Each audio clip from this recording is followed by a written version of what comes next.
This is Damian Williams, the U.S. Attorney for the Southern District of New York, talking about federal charges regarding the death of a toddler at a daycare center in the Bronx. Facing federal charges that carry a maximum sentence of life in prison and a minimum sentence of 20 years in prison. I have made addressing the fentanyl epidemic a top priority of my time as U.S. Attorney here. We brought cases against the targets and cartels in Mexico that manufacture fentanyl, against individuals and companies in China that supply the cartels with precursor chemicals needed to make this poison. And we brought cases against the traffickers who move the fentanyl through our streets. But this case is different. We allege that the defendants poisoned 4 babies and killed one of them because they were running a drug operation from a daycare center. A daycare center. A place where children should be kept safe, not surrounded by a drug that could kill them in an instant. Here are some of the facts that we allege in our federal complaint. We allege that 2 defendants, Defendant Mendez and Defendant Acevedo Brito, along with their co-conspirators, ran a fentanyl distribution business out of a daycare center in the Bronx. At approximately 2:40 p.m. on Friday, September 15th, Mendez, who operated the daycare, called 911 to report that 3 children in her care required medical attention. And a 4th child, who was picked up by parents earlier in the day, was also taken to the hospital. 3 children were given Narcan to counter the effects of the opioid poisoning. And 1 child, a 1-year-old baby boy, was pronounced dead. When law enforcement officers searched the daycare, they found a large quantity of fentanyl and machinery used to press and package narcotics for distribution. And in particular, they found a brick of fentanyl, about 1 kilogram in weight, right on top of children's playmats in the daycare's closet. As alleged in the complaint, before emergency personnel arrived at the daycare, before they arrived, Mendez and a co-conspirator tried to cover up what happened. Seconds before Mendez called 911, she called a co-conspirator. Minutes later, a co-conspirator arrived at the daycare. Minutes later, he left the daycare and fled out the back alley, carrying 2 full shopping bags. And all of that happened while the children, the babies, were suffering from the effects of fentanyl poisoning and in desperate need of help. We immediately launched a federal investigation, and we've been working around the clock to uncover the truth. And we're now ready to bring these defendants to justice. This is a tragedy, and my heart breaks for the children and their families. But I promise you this. We're going to keep fighting for justice, in this case and in every other case involving this deadly poison. The people of this great city deserve nothing less. And I also have a message for anyone out there who is selling fentanyl. Stop pushing this poison.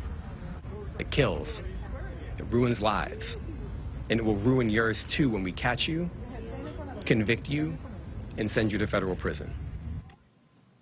Now, we could not have brought this case without the dedication and assistance of our partners at the DEA, the NYPD, and the entire OCDF New York Strike Force.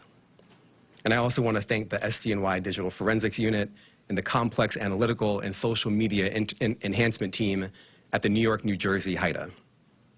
I also want to thank the Bronx District Attorney's Office, and in particular my friend Darcel Clark, the DA, who has also filed state charges against these defendants. We will continue to coordinate with her office as this case proceeds. And finally, I want to thank the career prosecutors in my office handling this case, Brandon Thompson and Maggie Lanaugh, as well as Matthew Hellman and Kyle Wershba, the chiefs of the narcotics unit. And I want to turn the podium over to Frank Tarantino from the DEA.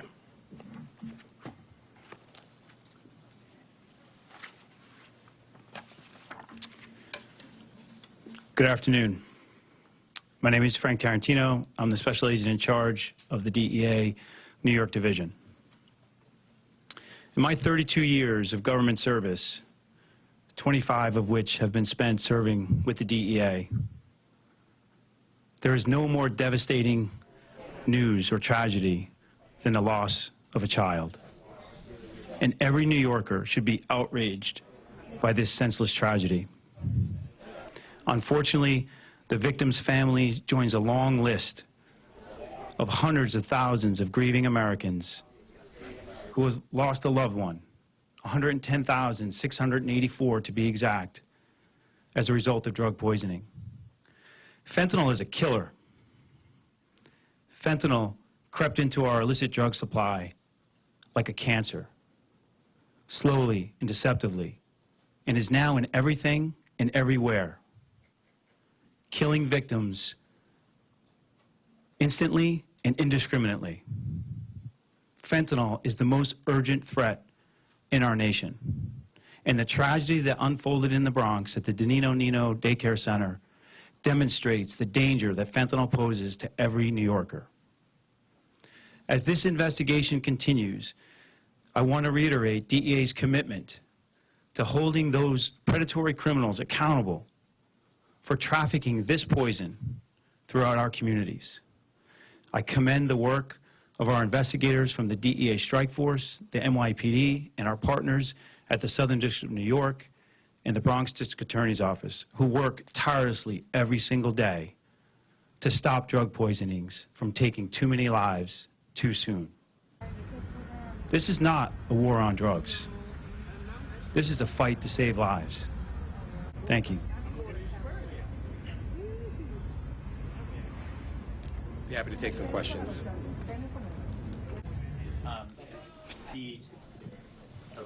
The co-conspirator described in the complaint, the husband of Mendez, who removed the two bags from the location, why is he not charged, and what is his status? So we're not done. Let me just put it that way. I think you should just look out for more on that soon. Next question. How confident are you that investigators will be able to locate that co-conspirator? We're not going to give up. We're going to get him. Next question. Thanks. Damien or Frank, were either Mendez or the co-defendant or the husband on the DEA's radar? Is this a location that you had been familiar with previously? So I'm not going to be able to speak to any kind of broader connections. It's fair to say that this is something that we're going to run to ground and make sure that the case doesn't stop here. Those drugs came from somewhere. We're going to make sure that we get it all the way back to the source. And Damien, what does it say about, what does this case that, as you say, shocked the conscience of the city, say about where we are with fentanyl and what it's doing to the community? Look, I've been clear that this is not only a law enforcement crisis, but it's a public health crisis. You know, fentanyl, a tiny amount, almost imperceptible to the eye, can kill an adult. And so imagine what it can do to the body of a little baby, right? That's what we're seeing right now. And so there's no need to panic. However, it's a crisis. And all tools that we have at our disposal need to be brought to bear. That's why I talked about not only targeting the cartels in Mexico and the folks who supply the precursor chemicals in China, but also making sure that we don't take our eye off the ball on Main Street, right? In the corners of our city where the most vulnerable people live and can be harmed by this drug. Next question. Thank you. Can you tell us if you think there's any connection that they had with existing cartels that have been under surveillance or recently prosecuted? So I'm not able to speak to connections that we're looking to draw. You know, that is a subject of investigation. Next question. The kilo of fentanyl that was discovered on a placemat, was that the same placemat that children were napping on? And is that how they were exposed? Or was it possibly a different exposure? It's a great question. Unfortunately, I'm not going to be able to speak to that. That's outside the four corners of our charging document. Was it in a closet, the playmats? Again, I'll just refer you back to my last answer. Matthew Lee, Innocent Press. I guess I just want to confirm that you're going to be seeking remand of these two. And I wanted to know if you find the people further up that supplied the fentanyl, can they be charged in connection with the death in the view of your office? So I'm not going to speculate on the back end of the question, but with regard to whether we're going to be seeking detention, the answer is yes.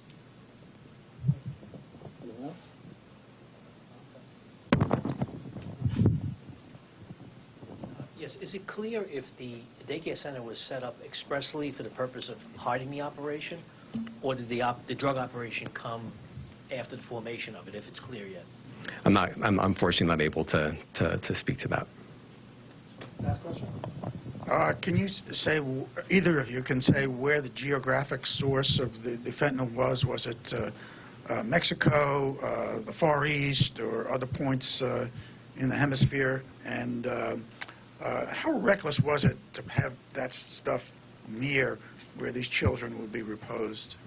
So look, let me address what you asked at the end. I'm a lawyer, right? I'm the United States Attorney here, but I'm a father. And I'm sure many of you are parents too. And common sense dictates that when you drop off your baby, you expect the baby to be kept safe. And so I don't think there's any other way to look at it other than it being incredibly reckless, one of the most reckless things that a human can do, to endanger the life of a child like that. That's why we're here. Thank you, everyone. Hello. Again, this has been a special report as you've been listening to the U.S. Attorney for the Southern District of New York, Damian Williams, and Frank Tarantino, the special agent for the DEA for the state, talking about the federal charges now against the two people, the one woman who runs that daycare in the Bronx on Morris Avenue and someone who was renting a room, the federal charges that the SDNY attorney was talking about. Gray Mendez, that's the woman who runs the daycare. Carlisto Acevedo Brito, the man who was renting a room there. They've been charged with narcotics possession with intent to distribute resulting in death and conspiracy to distribute narcotics resulting in death in connection with the overdose of 4 children under the age of 3, one of whom died at the daycare facility in the Bronx on last week on Friday. This tragedy here that has not only gripped New York but the nation, and also, as we've heard over and over from Mayor Adams yesterday and the health commissioner Ashwin Vasan, just talking about children, how can we do this to our children? And again, talking about this imperceptible, tiny amount of fentanyl, an opioid, that can kill an adult, and police saying that a brick was found in there, a brick of the drug, next to the mats for children. The woman, the district attorney alleges, called first her husband, who is still on the loose. Police and federal agents are looking for him, before she called 911 to say that children were sick. 3 were still there. 1 was taken home. Authorities got there. These kids were given Narcan. And again, one of them, this sweet little boy, died. And the others, we're told, are doing better. They were in pretty rough condition when they went to the hospital. We will continue to cover this extraordinarily tragic story, a sign of our times, battling this horrible drug, and the 110,000, add the kids to that, nationwide who've died from drug overdoses. Look for team coverage tonight on CBS 2 News at 5 and 6, and of course continuing on our website, cbsnewyork.com. I'm Dana Tyler. I'll see you at 6 o'clock. We'll go now back to your afternoon programming. This has been breaking news. Gurus, car gurus. With Circle, your water is delicious.